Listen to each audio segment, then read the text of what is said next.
Amerikanët përkujtojnë 17 vjetorin e sulmeve terroriste të 11 shtatorit 2001, ku humbën jetën rreth 3.000 njerëz në New York, Virginia dhe Pensilvani. Presidenti rus Putin priti homologun e tij kinez në një forum ekonomik në Vladivostok, ndërsa forcat armatosura të dy vendeve nisin stërvitjet ushtarake, më të mëdha që Moska zhvillon në disa dekada. Në 3 shtete lindore amerikane, qytetarët janë urdhëruar të evakuohen në pritje të uraganit Florence, që parashikohet të sjellë shira dhe erra shkatërrimtare.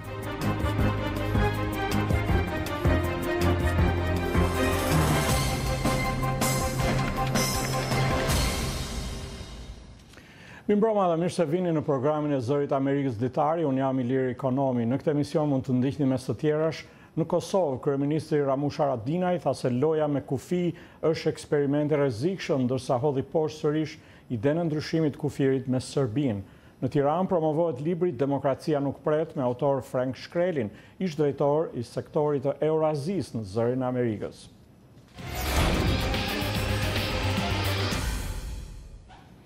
Filloj me lajmet. Amerikanët po përkujtojnë sot 17 vjetorin e sulmeve terroriste të 11 shtatorit 2001, ku humbën jetën rreth 3.000 njerëz në New York, Virginia dhe Pensilvani.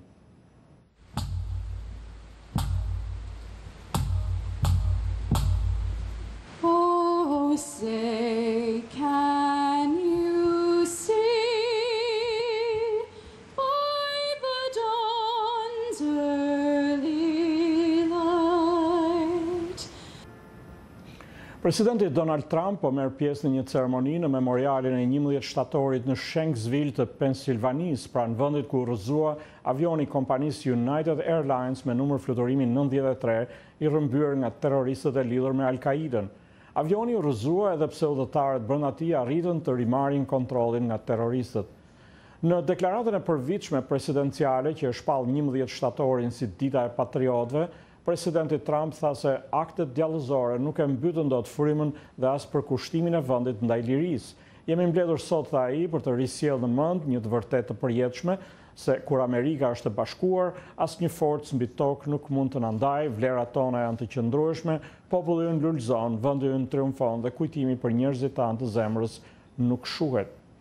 Në Pentagon, shumë pranë Washingtonit, zëvendës presidenti Mike Pence dhe sekretari i mbrojtjes Jim Mattis morën pjesë në një ceremoni për nder të familjarëve të atyre që humbën jetën kur një aeroplan i rrëmbyer u rrëzua në ndërtesë në vitin 2001. Në New York, qindra të mbjetuar dhe pjesëtarë të familjeve të vrarëve u mblodhen në kuotën 0, ku ngrieshin kullat binjake të qendrës botërore të tregtisë që u rrëzuan nga avionet e rrëmbyer. Gjatë një ceremonie solemne u lexuan me zë të lartë emrat e viktimave. Rrëmbimet u kryen nga 19 njerëz të lidhur me Al-Qaiden. Ngjarjet e 11 shtatorit bën që presidenti atëhershëm George W. Bush të shpallte luftë kundër terrorizmit dhe të ndërhynte në Afganistan. Presidenti rus Vladimir Putin priti sot homologun e tij kinez në një forum ekonomik në Vladivostok, ndërkohë që forcat armatosura të dy vendeve fillojnë në Siberinë lindore stërvitje ushtarake më të mëdha që zhvillon Moska në disa dekada. Manovrat njëjavshme të Rusisë së bashku me trupat kineze dhe mongole, të koduara me emrin Vostok 2018, vini një kohë tensionesh të larta mes Moskës dhe Perëndimit, lidhur me akuzat për ndërhyrjen ruse në çështjet perëndimore dhe në klimën e konflikteve në Ukrainë dhe Siri. Duke krahasuar demonstrimin e tanishëm të forcës me manovrat e Bashkimit Sovjetik në vitin 1981, ministri rus i mbrojtjes Sergej Shoigu tha se këto stërvitje do të jenë edhe më të mëdha. Në to do të marrin pjesë 300.000 ushtarë, 36.000 automjete ushtarake, 1.000 avion dhe 80 anije luftarake. Pjesëmarrja e Kinës në këto manovra, megjithëse relativisht modeste, me vetëm 3.200 njerëz dhe 900 njësi armatimi, është gjithashtu e pashembull, duke bërë që disa analistë ta shohin këtë si një paralajmërim të qartë për Shtetet e Bashkuara dhe Evropën. Zyrtarë të lartë të NATO-s i kanë denoncuar manovrat Vostok 2018 si stërvitje për konflikt në shkallë të gjerë, ndërsa ekspertë të shumtë i kanë cilësuar ato si prova e parë e këtij lloji për një konfrontim global të pas luftës së ftohtë. Këshilltari Amerikan për Sigurinë Kombëtare John Bolton paralajmëroi gjykatën ndërkombëtare të krimeve në Hag kundër ndjekjes penale të Shtetasve Amerikan lidhur me veprimet e tyre në Afganistan. Të hënën, zoti Bolton i tha shoqatës federaliste në Washington se gjykata është krejtësisht e paligjshme dhe se Shtetet e Bashkuara nuk do të bashkëpunojnë në asnjë mënyrë me të. Por një analist thot për Zërin e Amerikës se fjalimi i John Boltonit nuk është në interesin e Shteteve të Bashkuara. Ndërkaq në një deklaratë të bërë sot, gjykata e Hagës thoshte se do të vazhdojë të bëjë punën e saj si edhe më parë në përputhje me idenë gjithëpërfshirëse të sundimit të ligjit. John Bolton tha se gjykata ndërkombëtare e krimeve nuk mund të ketë jurisdiksion mbi amerikanët, sepse Shtetet e Bashkuara nuk janë pjesë e traktatit që krijoi këtë gjykatë me bazë në Hag. Ai tha se një hetim mbi abuzimet e dyshuara ndaj të ndaluarve nga ana e ushtarakëve amerikanë në Afganistan do të ishte një shkelje flagrante e sovranitetit të Shteteve të Bashkuara. Shtetet e Bashkuara do të përdorin çdo mjet nevojshëm për të mbrojtur qytetarët e tyre, si dhe ata të aleatëve tanë, nga ndjekja e padrejtë nga kjo gjykatë e paligjshme. Zoti Bolton tha se gjykata nuk ka mekanizëm për të siguruar pashmërinë e saj dhe ka si antar shtete jo demokratike si Venezuela dhe Republika Demokratike e Kongos, si dhe entitete që nuk janë as shtete, si Autoriteti Palestinez. Ne nuk kemi nevojë që gjykata ndërkombëtare e krimeve të na tregojë çfarë duhet bëjmë ose të kritikojë vendimet tona. Disa analistë pyesin se pse zoti Bolton vendosi të ndërmarrë një betejë me këtë gjykatë në këtë kohë, pasi shanset që një ushtarak amerikan të vendoset përpara gjyqtarëve ndërkombëtar kanë shumë pak ngjasa të ndodhin. The worst case scenario might be that years down the road. Skenari më i keq do të ishte që vite më vonë një prokuror të siguronte prova të mjaftueshme për të ngritur akuza dhe për të lëshuar një urdhër kundër një shtetasi amerikan. Në atë rast, ai person do ta kishte shumë të vështirë të udhëtonte në vendet që janë anëtarë të gjykatës ndërkombëtare të krimeve, sepse nëse do ta bënte, ai vend do të kishte detyrimin të arrestonte. Analisti nga Washingtoni Stephen Pomper thot për Zërin e Amerikës se do të ishte shumë e vështirë të ngrihej një çështje gjyqësore kundër një qytetari të një vendi që nuk bashkëpunon me gjykatën. Ai thot se zoti Bolton po vazhdon një betejë kundër gjykatës Hagës, të cilën e pati nisur gjatë administratës së George W. Bushit. It's really unfortunate because a speech Është vërtet fatkeqësi, sepse një fjalim i tillë shkakton mosmarrveshje mes Shteteve të Bashkuara dhe aleatëve. Aleatëve të NATO-s janë anëtarë të gjykatës, që kanë detyrime ndërkombëtare ndaj saj. Zoti Pomper kritikoi veçanërisht zotin Bolton për kërcënimin e aleatëve me sanksione nëse ata bashkëpunojnë me gjykatën. Sipas tij, braktisja apo kritikat ndaj organizatave ndërkombëtare nuk u shërben interesave amerikane në planin afatgjat, sepse minojnë aftësinë e Shteteve të Bashkuara për të përhapur interesat dhe vlerat e saj në botë. Një libër i ri për presidentin Donald Trump dhe administratën e tij doli sot në shitje për publikun. Libri me titull Frikë, Trump në shtëpinë e bardhë, tashmë në listën e më të shiturve, ka si autor gazetarin hulumtues Bob Woodward, i cili hedh një vështrim tepër kritik presidencës kaotike 20 mujore të zotit Trump. Woodward ka shkruar libra rreth 7 administratave të mëparshme dhe ka fituar famë gati 5 dekada më parë si një nga gazetarët e Washington Postit, raportimet e të cilëve për korrupsionin në shtëpinë e bardhë bën që presidenti i atëhershëm Richard Nixon të jepte dorëheqjen. Presidenti Trump e kritikoi librin përpara daljes së tij në qarkullim, duke i quajtur një shaka.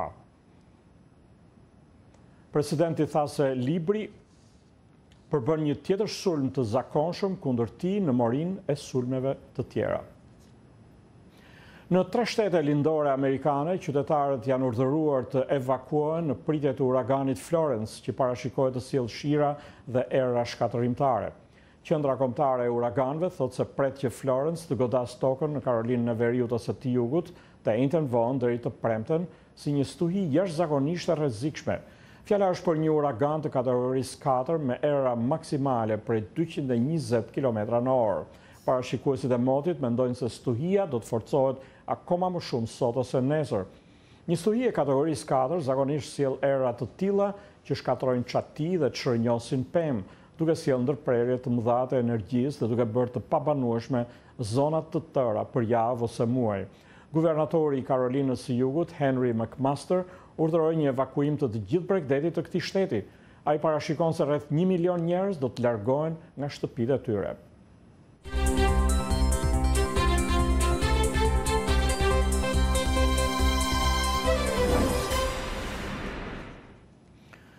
Në Kosovë, kryeministri Ramush Haradinaj tha se loja me kufit është eksperimenti rrezikshëm, ndërsa hodhi poshtë sërish idenë e ndryshimit të kufirit me Serbinë. Komentet e tij pasojnë kërkesën e përfaqësuesve politik të luginës së Preshevës për bashkim me Kosovën.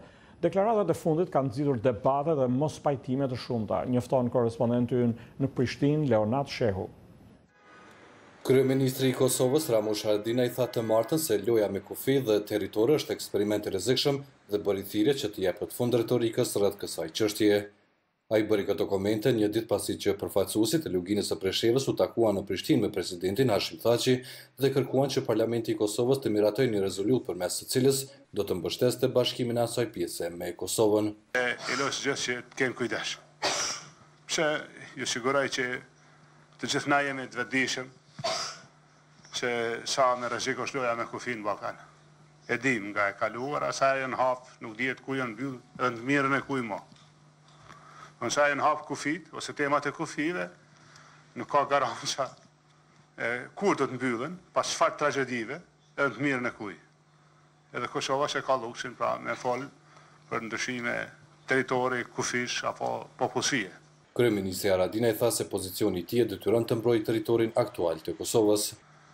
Kemi komunikim shumë të mirë për interesat e përditshme për mbijetesën e shqiptarëve në Lugin. Të gjitha veprimet tjera unë mbaj pozicion të rezervuar, për shkak se jam kryetari i qeverisë vendit dhe obligona kushtetues vendit, integritetit territorial dhe suverenitet dhe kufive. Pra nuk kisha avancu më shumë në këto rrethana. Ndërsa në një debat organizuar në Prishtinë lidhur me idetë e fundit të shfaqura për ndryshim të kufive, analistët shprehen mendime të ndkundërta për mënyrën se si të arrihet një marrëveshje ndërmjet Kosovës e Serbisë. Drejtori ekzekutiv i Institutit Kipret, Lulzim Peci, tha se logjika e korrigjimit të territorëve është mashtrimi më i madh që po u bë qytetarëve të këtij vendi. Ai thotë se procesi aktual i bisedimeve duhet të nisë nga fillimi, pasi që është duke shkuar në një rrugë të gabuar. Në këtë moment Kosovës i duhet një durim strategjik, apo që në anglisht i thojnë strategic patience. Ne do të presim që të ndrohet garnitura në Bruxelles, të shohim se si do të shkojnë ato që quhen midterm elections në Shtetet e Bashkuara të Amerikës. Edhe mandej, ndërsa përmbrenda, unë mendoj që aktorët cilët e kanë pru Kosovën deri në këtë pikë dhe që e kanë hapë këtë diskutim, ata më tutje nuk mund të diskutojnë apo të negocojnë në emër të Kosovës. Ndërsa eksperti Fisnik Halimi tha se ideja e shkëmbimit të territorëve nuk është e re dhe as e presidentit Thaçi dhe sipas tij nëpërmjet kësaj ideje duhet të gjendë një zgjidhje për Kosovën. Kosova, gjithsesi shoqëria jonë, është në një situatë ku duhet në formë urgjente të dalë prej atmosferës që po e barazojmë çështjen e shkëmbimit të territoreve me personin e zotit Thaçi si person politike. Ne do duhet të merrnim në konsiderat nëse kemi të bëjmë me të vërtet me një ofertë për shkëmbim territorësh, sepse as për këtë nuk jam plotësisht i sigurt. Ne kemi terminologji e cila është totalisht e kundërt edhe pse po e fusim në një buqet. Presidenti i Serbisë Aleksandar Vučić e ka shpallur politikët e tij vënien e kufijve ndërmjet shqiptarëve dhe serbëve që nuk kupton ndarjen toksore të Kosovës. Ndërsa presidenti i Kosovës Hashim Thaçi ngul këmbë për idenë e tij për korrigjimin e kufirit që nuk kupton bashkimin e luginës së Preshevës, një rajon me shumicë shqiptare në jug të Serbisë me Kosovën. Asnjëri dhe as tjetri nuk kanë shpalosur ndonjë hollësi se si mund të dukeshin në terren zgjidhjet e tilla që përveç reagimeve të brendshme në Serbi dhe Kosovë, nxitën ndarje dhe në skenën ndërkombëtare midis atyre që mbështesin një ndryshim nëse bëhet me pajtimin e palëve dhe atyre që kundërshtojnë atë për shkak të pasojave që mund të kishte për rajonin. Për Zërin e Amerikës, Leonard Shehu, Prishtinë. Sot u përurua me një ceremoni në Tiranë libri i ri i gazetarit dhe ish drejtori i sektorit e Eurazisë në Zërin e Amerikës, Frank Shkreli, me titull Demokracia nuk pret. Tubimi ishte një rast për të diskutuar mbi zhvillimet e fundit në rajon, mbi demokracinë dhe tranzicionin shqiptar. Korrespondenti ynë Iliriana Golli përgatiti këtë material.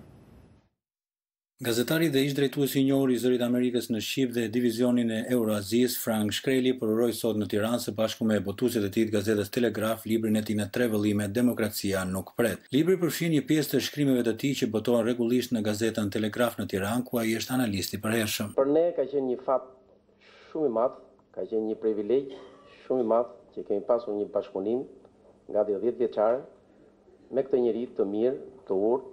Të gjitha ato bashkëpunimet që kemi pasur me zotin Fran janë pasqyruar ke librat e 3 vëllimet që ne kemi votuar. Libri Demokracia nuk pret përmban nimori ngjarjesh dhe temash që shqetësojnë shqiptarët në Ballkan mbi lirinë dhe demokracinë, tranzicionin dhe korrupsionin, si dhe rrezikun e ndikimit ruso-turk në rajon. Jam munduar t'jap alarmin për shtimin në rritje sipërt për hapjes së influencës së Rusisë dhe Turqisë në trojet shqiptare. Në atë mënyrën time kam paralajmëruar edhe mbi rrezikun e flirtimit të autoriteteve të larta shqiptare me udhëheqësit autoritar të këtyre vendeve, si diçka që nuk është në interesin afatgjat të kombit shqiptar. Ishi dënuari politik i regjimit komunist Simon Miraka foli sot plot emocione në ceremoninë e përurimit të librit Demokracia nuk pret të zotit Frank Shkreli, duke kujtuar vështirësitë për të dëgjuar zërin e Amerikës në kohën e diktaturës. Zëri këtyre djemve ishte zëri që na jete pak dritë e shumë shpresë, në atë post të erë që na ketë shtërzhyt diktatura komuniste, apo si thot autori i një populli të zanë rob. Unë besoj se zani Amerikës në ato vite ishte zëri shpresë jo vetëm për ne, po për gjithë ata që ndronin një Shqipëri të lirë e demokratike. Në dobi mori pjesë edhe presidenti Ilir Meta, i cili i theksoi ndihmën që dhanë për lirinë dhe demokracinë figurat e njohura të diasporës shqiptare në Shtetet e Bashkuara, si dhe për ruajtjen e identitetit kombëtar. Vepra e zotit Shkreli është edhe një shkundje për gjithë ne, për rëndësinë që ka demokracia, ajo nuk është edhe një herë për gjithmonë, ajo duhet ruajtur, duhet mbrojtur, duhet zhvilluar sipas standardeve më të avancuara dhe siç e meriton një kombë si yni që ka vojtur shumë nga mungesa e demokracisë. Botimin Demokracia nuk pret Frank Shkrelit e përshëndeti me një shkrim të posaçëm edhe profesor Samir Epishti nga Shtetet e Bashkuara të Amerikës, së bashku me vlerësimet për autorin, ndërsa shkrimtari dhe diplomati Besnik Mustafaj, krahas originalitetit në trajtimin e temave, vlerësoi veçanërisht pasurinë dhe pastërtinë e gjuhës shqipe në librat e shkrimet e zotit Shkreli. Se gjuha e Frank Shkrelit është shumë më e pastër nga gjuha nga fjalët e huaja, se sa gjuha e gazetarëve që kanë lindur në Shqipëri, që janë shkolluar në Shqipëri, që ushtrojnë veprimtarinë e tyre profesionale në Shqipëri. Çka është një kontribut shumë i rëndësishëm dhe një shembull për të gjithë. Zoti Shkreli ka qenë edhe kryetari i Komitetit Amerikano-Shqiptar dhe për disa dekada ka punuar dhe si gazetar dhe drejtues i Zërit Amerikës dhe në detyra të tjera zyrtare. Gjithë bashku, duke punuar, duke zhvilluar një dialog më civil, më njerëzor, më qytetar, sidomos në rrallët e partive politike, një bashkërendim më të mirë midis Kosovës dhe Shqipërisë dhe trojeve tjera shqiptare për të mirën e shqiptarëve. Në përgjithësi janë gjëra që mund të bëhen pa kurfar problemi, pa kurfar madje as shpenzimesh. Kështu që jam optimist. Një brezëri do të bëjë akoma dhe më shumë për parimin këtë drejtim. Zoti Shkreli u vlerësua sot për ndihmën e madhe që ka dhënë për të informuar rajonin me lajme të besueshme me pikpamjet e Shteteve të Bashkuara të Amerikës dhe për të nxitur demokracinë përmes fjalës së lirë në kohrat e egra të diktaturës komuniste, deri sot 3 dekada në tranzicion dhe demokraci. Për Zërin e Amerikës, Iliriana Golli, Tiranë.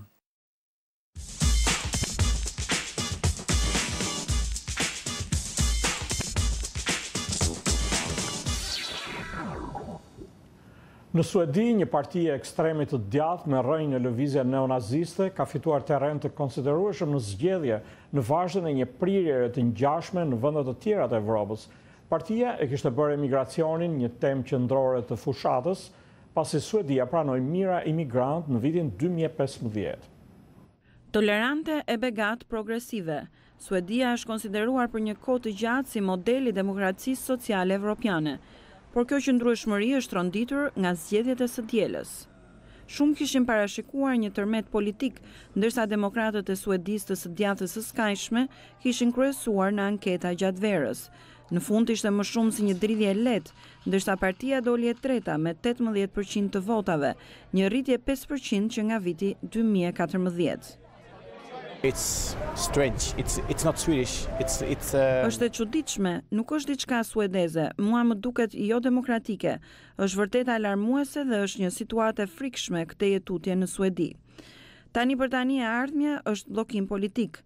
Koalicioni i qeverisës i së majtës së qendrës, kryesuar nga socialdemokratët, është pak përpara rivalëve të aleancës të djathtës së qendrës me rreth 40%.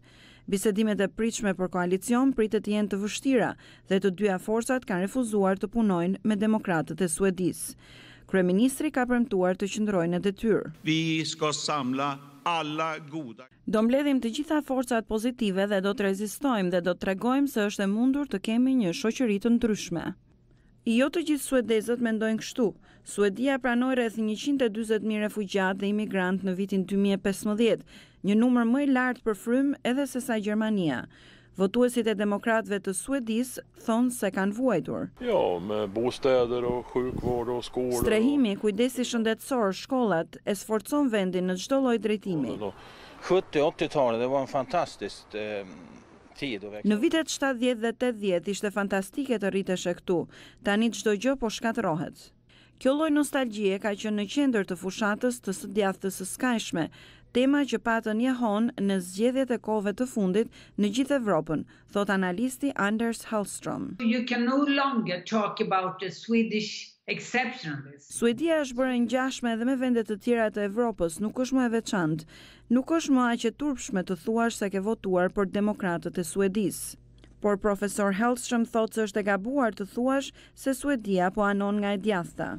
You can talk about the Europeanization of nationalism. Mund të flitet për evropianizimin e nacionalizmit, por është e rëndësishme jo vetëm të thuash që ka një evropianizim të nacionalizmit, por do të theksoja se ka forca të mëdha të mobilizuara kundër këtyre lëvizjeve. Pra është më saktë të flasësh për një polarizim të fortë. Sipas anketave, rreth 41% e votuesve suedez e ndryshuan votën e tyre krahasuar me zgjedhjet e mëparshme. Ashtu si në shumë pjesë të Evropës, politika është e luhatshme dhe e fragmentuar dhe partitë e mëdha e kanë të vështirë të përcaktojnë se si të përgjigjen. Një stacion metroje në New York që u shkatrua gjatë sulmit terrorist të 11 shtatorit ndaj qendrës botërore të tregtisë u rihap pas 17 vjetësh. Qyteti New Yorkut ka shpenzuar $181.8 milion për të rindërtuar stacionin e rrugës Cortland në qendrën botërore të tregtisë. Tavani duhej rindërtuar plotësisht pasi pjesë të qendrës botërore të tregtisë ran, edhe shinat duheshin zëvendësuar. Treni i parë që mbërri në platformën e stacionit të rindërtuar u përshëndet me brohoritje dhe hare të shtunën. Nuk më besohet që pas 17 vjetësh vjen dita që ndalon përsëri këtu. Stacioni i rindërtuar ka një mozaik prej mermerit të quajtur Core të artistes Anne Hamilton. Puna e saj përfshin tekste nga deklarata e pavarësisë e vitit 1776 dhe deklarata e të drejtave të njerëzit të OKB-s. Kemi punuar vërtet me intensitet gjatë 3 viteve të fundit për të rindërtuar stacionin në këtë vend shumë simbolik dhe të veçantë në New York. Puna artistike është spektakolare, është një nderim i përshtatshëm për ata që humbën jetën më 11 shtator. Rinovimi filloi vonë sepse po punohej në zonën mbi tokë që u shkatrua në sulmet terroriste të 11 shtatorit. Por projekti përfundoi në kohë për të shënuar 17 vjetorin e sulmit më të rënd terrorist në Shtetet e Bashkuara.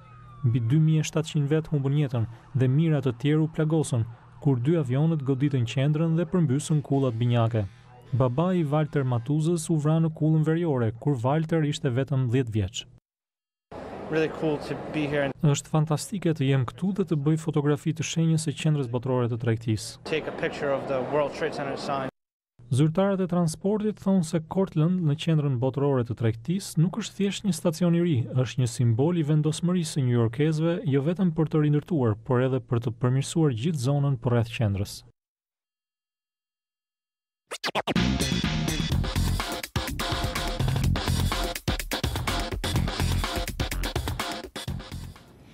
Vazhdojmë me një material tjetër, këtu në Shtetet e Bashkuara, pas 2 muajsh mbahen zgjedhjet e mesit të mandatit, ku votuesit do të shprehin gjykimin e tyre për presidencën shpesh të debatueshme të zotit Donald Trump. Në nëntor vjet në provë si Senati, ashtu edhe dhoma e përfaqësuesve, por rezultati i zgjedhjeve mund të ketë gjithashtu ndikim tek agjenda e presidentit Trump dhe 2 vitet e ardhshme të presidencës së tij. Please welcome the President of the United States, Donald J. Trump. Në zgjedhjet e nëntorit, presidenca e zotit Trump e ndjen të ardhmen të rrezikuar, prandaj ai po bëhet për herë më tepër një forcë luftarake në fushat. We need Republicans in Congress. Na duhen republikanët në Kongres. Today's Democrat Party. Partia Demokrate sot të shpengi elementëve të majt që kanë urrëtie, i turmave të zemruara, radikalëve, i elementëve që i rezistojnë ndryshimit dhe aleatëve të tyre në shtypin e lajmeve të rreme. Fake news allies. Trump I ka varur shpresat tek përkrasit e tij si minatori Kevin Abbott. I believe the way Trump believes. Unë mendoj sikurse Trump. Unë besoj se nëse njerëzit nuk e bllokojnë, ai mund të bëjë gjëra të shkëlqyera. Tashmë ai ka shënuar kaq shumë arritje. So much. Por këto 2 vite të mandatit të zotit Trump kanë shkaktuar zemrim tek demokratët. Ata janë të vendosur ta rimarrin kontrollin e Kongresit në nëntor për ta bllokuar agjendën e presidentit, përfshirë thirrjen e tij për shkurtimin e taksave dhe ndërtimin e murit me Meksikën. Në mesin e atyre që organizojnë protestën është senatori Bernie Sanders. People are standing up, they are fighting back. Njerëzit po rezistojnë, ata janë duke e kundërshtuar drejtimin e tij dhe së bashku do ta transformojnë vendin politikisht dhe ekonomikisht. Demokratët kanë historinë në anën e tyre, thot ekspertja e Universitetit George Washington, Lara Brown. Kur I hedhim një vështrim situatës, shohim si po merr formë një fushat elektorale e mesit të mandatit mjaft tipike. Pra, sikurse historikisht partia e presidentit nuk po paraqitet mirë. Deri në informase, vendi I sheh zgjedhjet e mesit të mandatit si provë për drejtimin e presidentit. Nëse demokratët marrin kontrollin e njërës apo të 2 dhomave të Kongresit në nëntor, presidenti Trump mund t'i hapen probleme, thot analisti Bill Galston. Number one, no more Republican-only legislation. Së pari nuk do të kishte më ligje të miratuara vetëm nga republikanët. Së dyti, demokratët në dhomën e përfaqësuesve do të kontrollonin mekanizmat e mbikëqyrjes, që mbi të gjitha është një prej përgjegjësive kryesore të Kongresit. Edhe aleatët e zotit Trump I shohin zgjedhjet si referendum për presidentin, përfshirë ish-këshilltarin e tij Steve Bannon. Votimet këtë herë janë me shumë rëndësi. Nëse e ruajmë kontrollin e Kongresit, programi I presidentit ka për të vazhduar. Nëse jo, atëherë Nancy Pelosi do të përpiqet ta zhbojë dhe bllokojë programin e tij. Trump është tema kryesore për të 2 partitë në fushatën për zgjedhjet e mesit të mandatit, thot Frank Newport I firmës anketuese Gallup. Unë mendoj se kandidatët republikan do të kenë në qendër të fushatës presidentin. Disa prej tyre do të thonë, votoni për mua se nëse demokratët marrin kontrollin e Kongresit, ata do të përpiqen ta shkarkojnë presidentin. Ndërsa demokratët do të thonë, votoni për ne se ne do të kundërvihemi politikave të Trumpit. Demokratët shpresojnë të fitojnë një numër të mjaftueshëm vendesh për të siguruar shumicën në dhomën e përfaqësuesve, ndërsa republikanët do të përpiqen të mbajnë shumicën e vogël që kanë në Senat. Këto ishin materialet e përgatitura për ditarin e sotëm. Ditari mund të ndiqet çdo ditë drejt për drejt në faqen tonë të internetit zëriamerikës.com, si dhe në Facebook. Mirupafshim.